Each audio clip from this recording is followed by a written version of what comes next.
during the lab on last Tuesday, there was some difficulty in warfarin dosing, right? This is something that requires practice.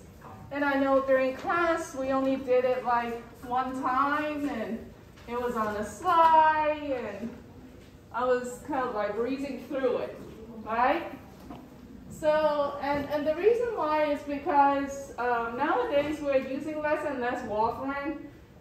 If you ask me like about 10 years ago, then we dose a lot more warfarin than now.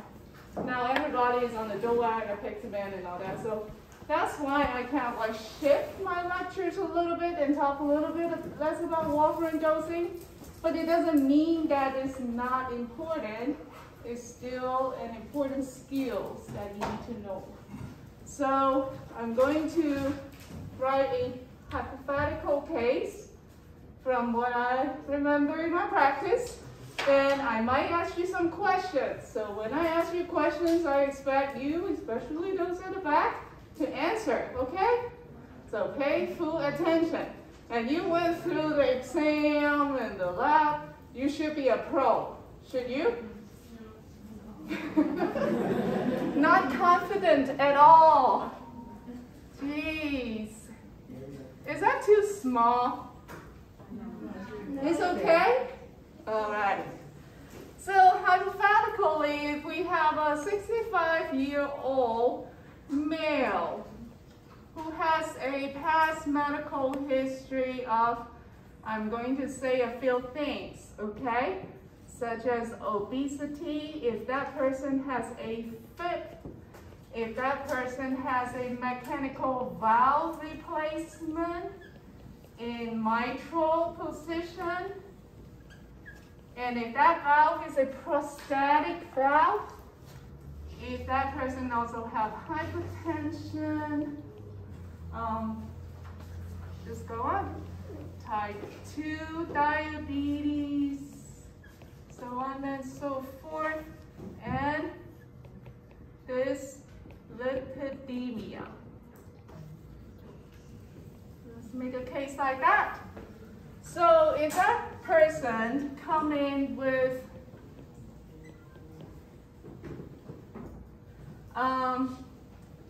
let's say right calf swelling, okay, swelling in the right calf, and it was tender, and it was and there's erythema, okay, it was red, so there is erythema involved, okay, and the pain, and it hurts because of the swelling. The pain is 4 out of 10 in a numeric rating scale. 10 is the worst pain they can imagine. 0 is no pain. So with some pain, some swelling in one leg, and then you want to, okay, so what do you want to do? Let me ask you. How do you diagnose someone with a DVT? I already said DVT.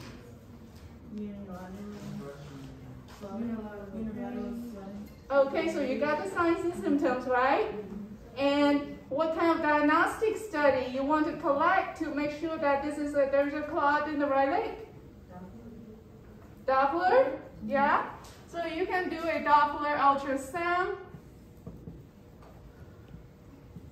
Okay, let's hypothetically say, okay, he has a clot, for example, I'm just saying, in the proximal, in one of these proximal veins, okay?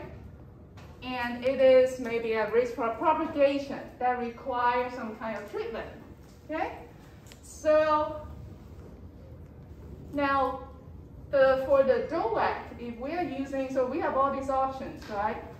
You can remember that slide that I said. You can use, give me some DOAC that you can just start on day 1. No. Yeah? So these two options, you can start PO on day 1. You can also have these options like where you can start on them on enoxaparin and then use that treatment dose for 5 days. What is the treatment dose? 1 milligram per kilogram. Okay, 1 milligram per kilogram Q12 if they are not renally impaired for 5 days. And then you can follow by either this dabigatran or endoxaban. Okay? So another option is the option that we will go through is the heparin. You can use unfractionated heparin. You can use treatment dose. What's the treatment dose? 80 over 18. Okay, 80 units per kilogram IV bolus, followed by 18 units per kilogram per hour of continuous IV, right? Yes. And then, so you want to do that heparin, the guidelines said for at least 5 days. And then, not follow, I said the wrong thing, right? Is this the overlap one? Yes, that's the overlap one. So on day 1 of the heparin, you also overlap with warfarin.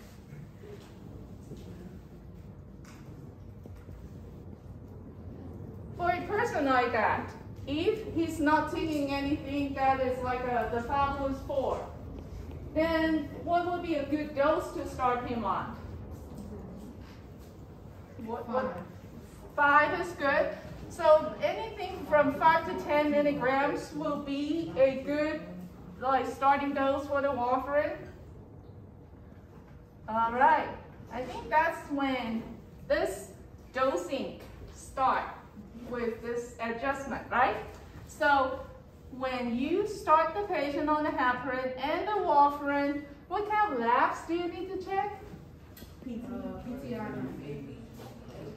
All right, so for the heparin, you want to monitor this APTT, and that one is how often? Every 6 hours. Every 6 hours until it's therapeutic, then you do it every 24 hours, okay? So how about warfarin? What do you monitor with warfarin? So you want to monitor the INR. Let's say on day 1, the INR is 1.0, which is usual because on day 1, the patient just started on warfarin. 1.0 is the lab as if someone is not on warfarin. So day 1, baseline 1.0. And then you check the INR every 2 to 3 days. So let's say on day 3, it becomes 1.3. What do you think? On day 3, you check the INR, it's 1.3. What is your judgment? What's your assessment?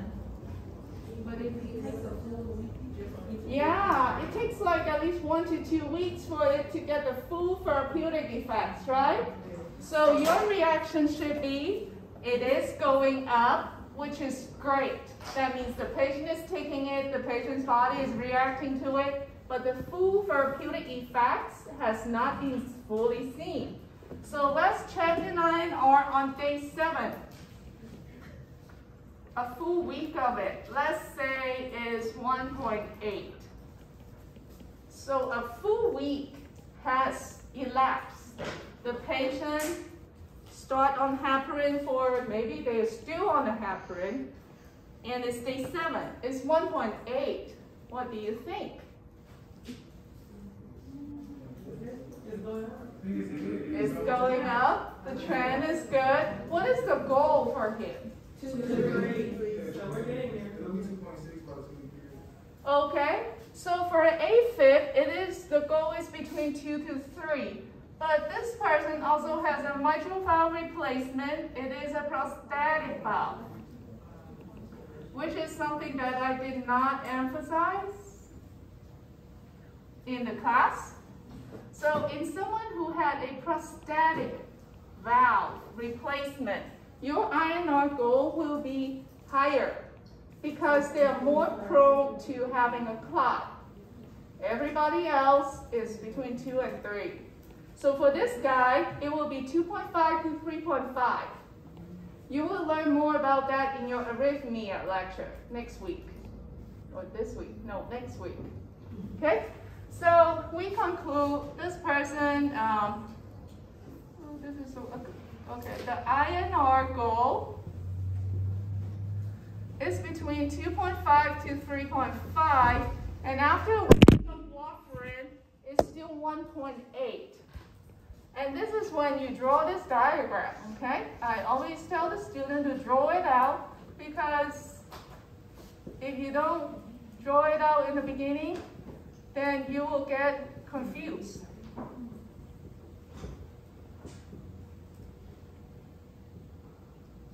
Okay? So this is the previous dose. He is on what? 5, 5, 5 all the way, right? Or do you want to make it a different dose? Because this is the same dose that I put in the PowerPoint slide. Make it a 6, okay? So how much is he on per week?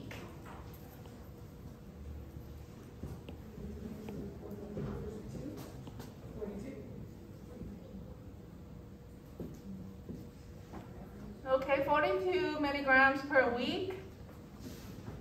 Now, when we adjust the dose, we said, okay, this guy's INR is low, and we want to bump it up a little bit. And then the increase will be 5 to 20% of the weekly dose. When I said the weekly dose, I mean the weekly dose based off of the weekly dose that he started with. The dose that he came up with is 1.8 INR, okay? Which is 42 in this case. So mentally, like when I do it in the clinic, I usually don't need to use a calculator, because like when you think, okay, 10 to 20% is what is in my mind. I rarely do 5%. You can do 5%, but I always think about 10 to 20%. It's just easier. So mentally, I just put a dot in here. 4.2 is 10%, right? And then you double that up. 8.4 is 20%. Okay? So mentally, you just think, okay, 10% is 4.2, 20% is 8.4. So if I want to increase it by 10 to 20% between 4.2 to 8.4, and I got this 6 milligrams tablet in front of me, there are different options. So option 1,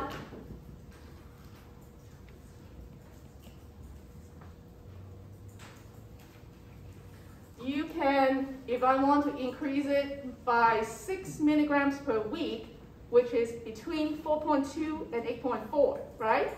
6 is between 4.2 and 8.4, correct? Right. Yes. So if I want to increase it like overall by 6 milligrams per week, then I can do 6, 6, 6, 6, 6, 6, and then a 9. In order for the patient to remember, sometimes we need to think about, is that person going to remember it? Is it feasible in their setting? Do they need to purchase another prescription of the warfarin? We almost never use like 2 different strains to confuse patients. Almost never give them a 5 milligram and a 6 milligrams. Never. Because we don't want them to buy 2 prescriptions, pay for 2 copay. We want them to use the same strain and then somehow leverage it so that they can use the same strain and they can cut it in half and then it will still work. So a common regimen will be on Monday, Wednesday, Friday, they take 1 dose, And then on the rest of the week, they take something else. Another regimen is Saturday, Sunday, they take 1 dose. The rest of the week, they take another dose. Or sometimes we do take this dose, except on Sunday, you don't take anything. Okay? So make sure that it's easy for the patient to remember. So in this case, it will be take 1.5 tablet every Saturday and Sunday. The rest of the week, you take 1 tablet. Easy enough. Weekends, 1.5 tablets, and then during the weekdays, 1 tablet. And that equal to 48 milligrams per week. Okay, so let's say we increase the dose. We want this dose. And are there questions before I move on?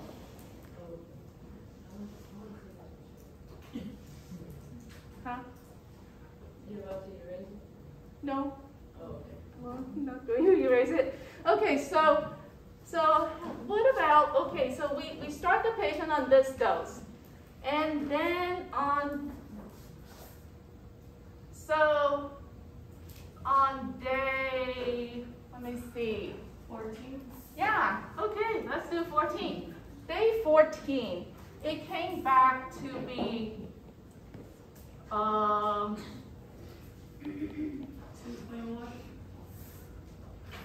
no, let's do something a little bit more. Let's see, 4.2. Okay? So on day 14, this patient comes back, and now it's 4.2. What do you do? So with the patient, when you have an INR reading, in the note, progress note, I always write down the dose that he come up with it.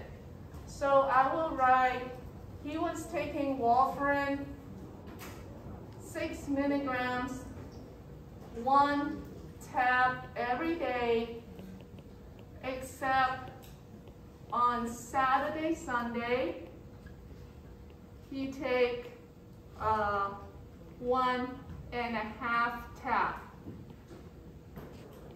Okay, so that's the dose he take, which is the 48 milligrams per week to come up with the 4.2.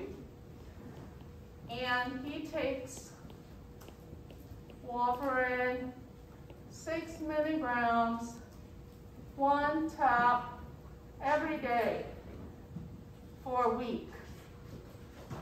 That's how he come up with the 1.8, okay? So he take a higher dose, the 48 milligrams, come up with 4.2, so what should you do? We have to decrease it. You have to decrease it, yes. So before you decrease it, what do you need to ask the patient? You need to collect some information.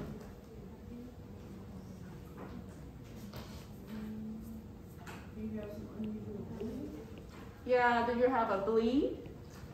Do you want to check the patient's blood pressure and make sure that they're not hypotensive? The hemodynamics are stable. Ask them if they have any black stool. Ask them if they have any fainting spells. Any major bleeding going on, bleeding anywhere that they could see. So you want to screen for that. You want to ask how they are going to take it. When I talk to the patient, I do not tell them the dose. I just use open-ended questions. So-and-so, Mr. So-and-so, tell me how do you take your warfarin? Okay? Instead of asking, do you take 1 tablet, blah, blah, blah, then they will say, oh yeah, I do. But I don't know if they really do. It's really confirmative if they tell me without me telling them. So just try that open-ended questions first. If they can give you an answer, that may be a little, a red alert in your head. Oh, he cannot tell me right out of his mouth. I need to help him. So that might mean he may need some help in trying to know his dose. So you want to screen through all that. Let's say he doesn't have any signs and symptoms of bleeding. It's just high, and that's it. So what do you want to do with that 4.2 INR? You want to reduce it, right? Decrease. If they don't have any major bleeding or minor bleeding, before you reduce it, I will hold the dose for 1 to 2 days. If I hold the dose like for 2 days, then that INR will drop from 4.2 to somewhere between 2.5 to 3.5.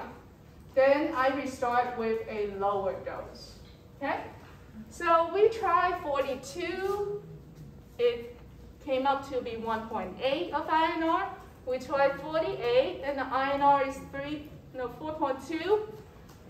What do you think will be a good range for him?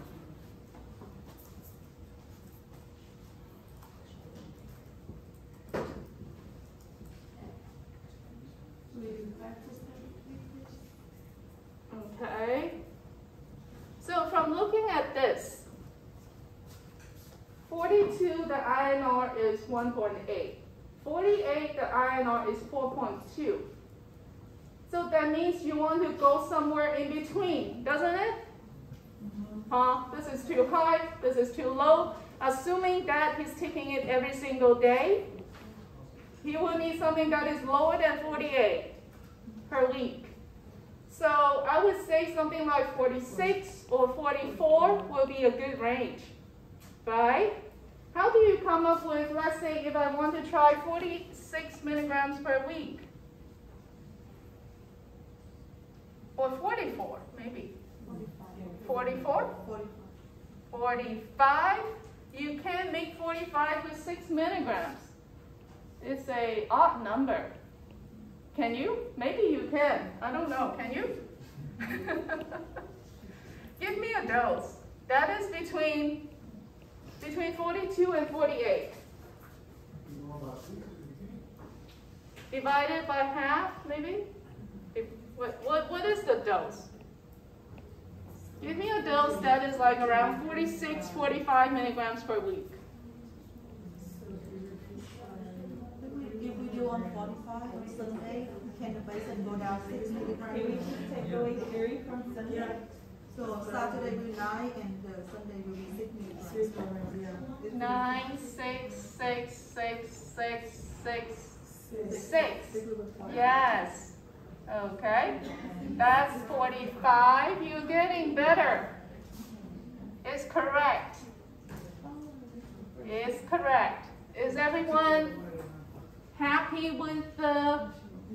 So it will be 1 tablet every day, except on Saturday, 1 tablet and a half. Is that good? Okay. So we have gone through this. And then, so when do you want the patient to come back and recheck the INR?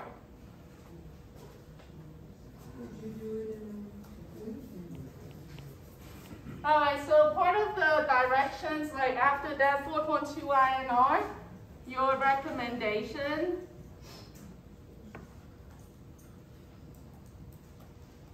would be, I would at least hold it. Hold warfarin for 2 days first. So when you say hold, they don't take it for 2 days, is that what you mean? Then restart. Then take warfarin. You gotta hold it for about 2 days in order for it to drop less than 3.5. Because, and then restart with 6 milligram, 1 tab every day, except on, I like Sunday. Sunday, take 1.5 tablet. Okay? All right? So when do you want to recheck the INR? After you do that? Day 24. That sounds good. So check the INR on day 24 or 21 in 1 week. check INR.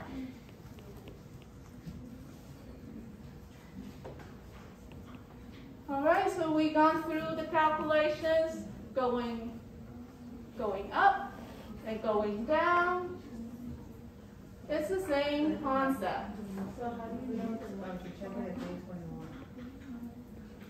21? Whenever I adjust the dose, 1 to 2 weeks is the usual time to check it.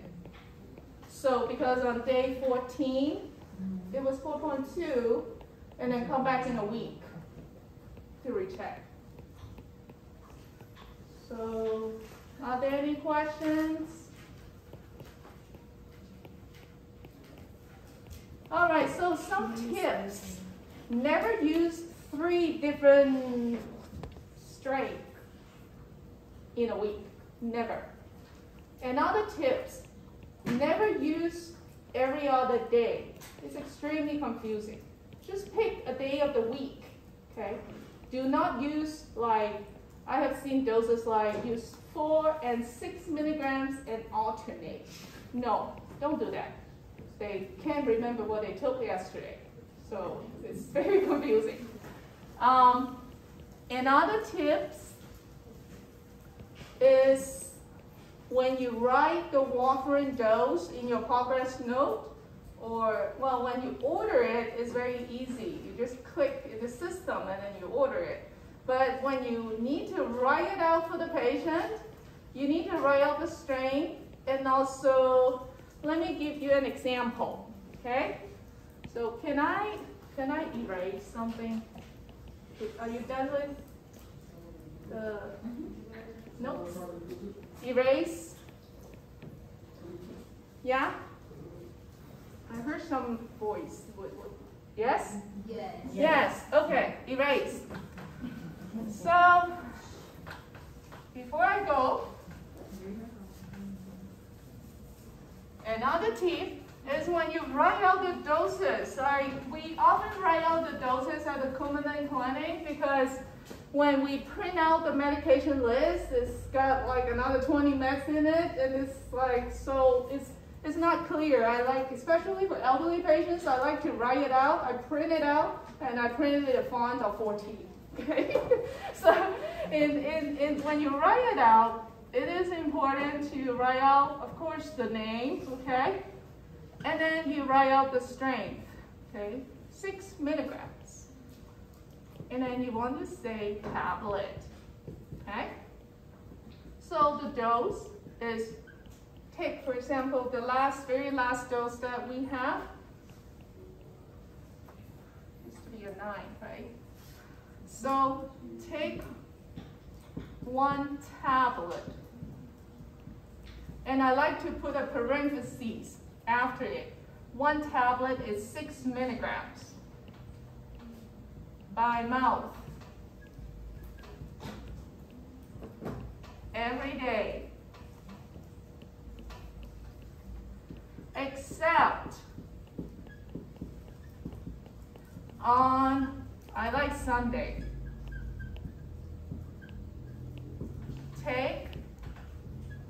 Do not put this 1.5. This is our pharmacy, language. Write it out. 1 and 1/2. Which is, what is it? 9 milligrams tablet. Okay? That's what I would write it out. Take 1 tablet, 6 milligrams by mouth every day, except on Sunday, take 1 and 1/2, 9 milligrams tablet. 1 and 1/2 tablet. Sorry, which is 9 milligrams. All right? So this is the go home direction for the patient. And then you also want to add return to lab, maybe, in a week. You can write INR if the patient understands INR. If the patient do not most patients will understand what is INR. So come back for INR in a week, and then we'll call you or we'll see you on that day. So it's important to write out the strength and the dose because like all of these are very confusing. And sometimes we do the Monday, Wednesday, Friday dose, and it could get a little confusing. In those patients, we recommend using a pill box to organize them. But if they use a pill box, ask the caregiver to check if they drop any pills on the floor, because sometimes it could happen. So that's the, ooh, what is it here? So that's the thing for warfarin. Do you have any questions? Do you have any questions? Oh, I forgot. How does INR go 2.5 and not 2? In patients, yeah. So let me, yep, you're still confused about this concept. I know we did not go through this in detail because warfarin can be used for so many conditions. I'm going to give you the spill, okay?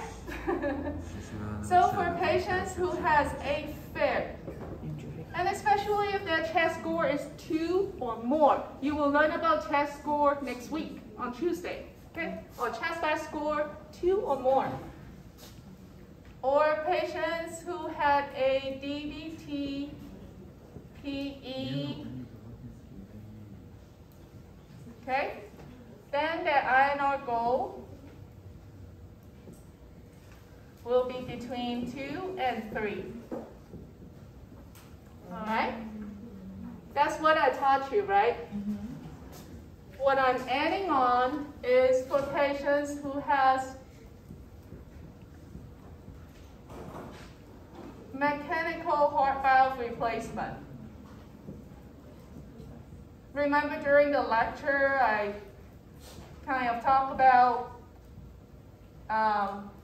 if the patient has any valve regurgitation, valve stenosis, valve that prolapse, that needs repair, they might put in an artificial heart valve. Depends on what kind of heart valve they put in, you determine the INR goal.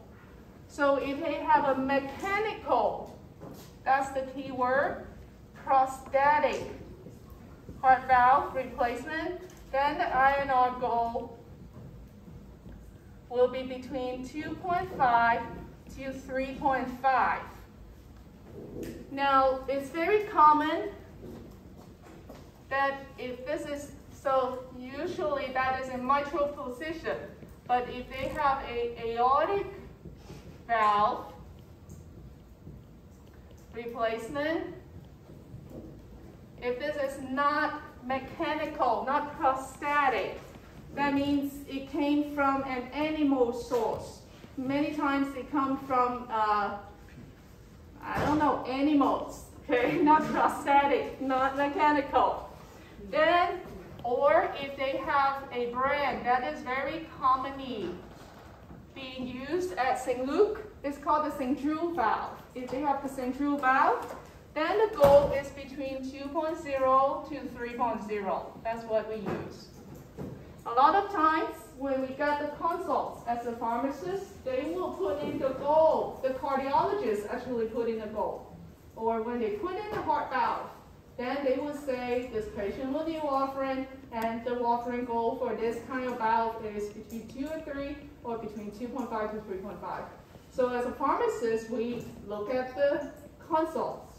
We also look at the history, what kind of valve the patient has, and then you determine, I'm sorry, typo. Then you determine the goal. Nobody correct me. Did you notice the typo? Okay? It rarely go above 3.5. Some European journal recommend in some like very, very high-risk patients, you do it greater than 3.5, but in the United States, you don't go I have not gone about 3.5 as a goal. Okay, so that's the rule of thumb. Is it more clear now? So the central and the aortic, or it is from an animal source, 2 to 3. Prostatic mechanical valve replacement, 2.5 to 3.5. AFib, DVT, PE, 2 to 3. So, Dr. Poon, if like a patient is in the end for PE or DVT, but you see that INR is like a 1, like what would be the go to? Like, do we automatically go for warfarin when we see a low INR? Like, what's the okay, like, you know? If the patient had DVT or If he doesn't have DVT or PE, but he has like some kind of acute coronary, some kind of disease where the INR is 1, do we automatically go to warfarin? Or like, like he's not suffering from like a stroke or any kind of blockage at the moment, but he's at high risk. What is the appropriate? like if they don't have DVT or PE, and they don't have AFib. They have like the mechanical prosthetic. Oh, okay. They just have the mechanical prostatic Yeah, valve. they have all this stuff already, but now they're in for something like stable engine, stuff like that. Something else. Okay. Then what would the goal be? Yeah, so I guess so. It's still the same. Medicine when they're in for something else like that, but you see the INR is really low. So if you give them warfarin, you give them some IV, lower. So you want to ask, are they supposed to be on warfarin? If they're not supposed to be on warfarin, then of course the INR is 1. If you look at the home meds and they are on warfarin, and you see an INR of 1, that means they're not taking it. Okay. So then let's say they're on like a maintenance 81 milligram aspirin, and they're using that for their anticoagulant. How do we gauge that?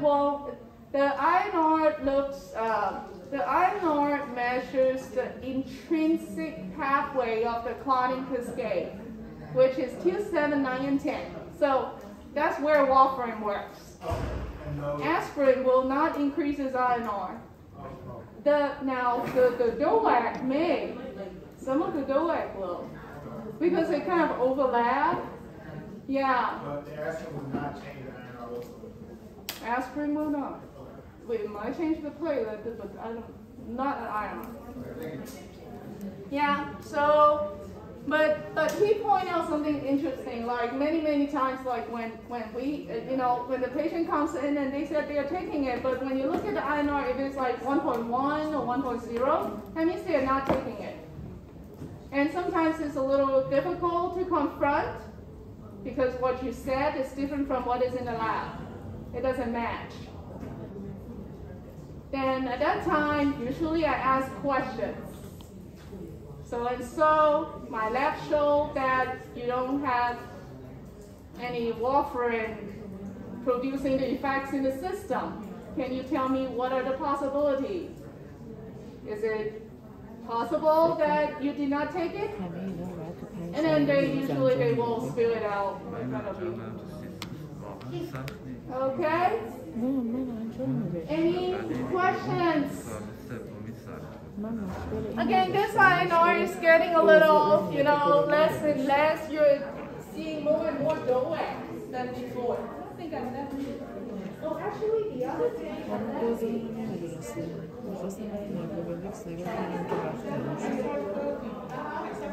Yeah.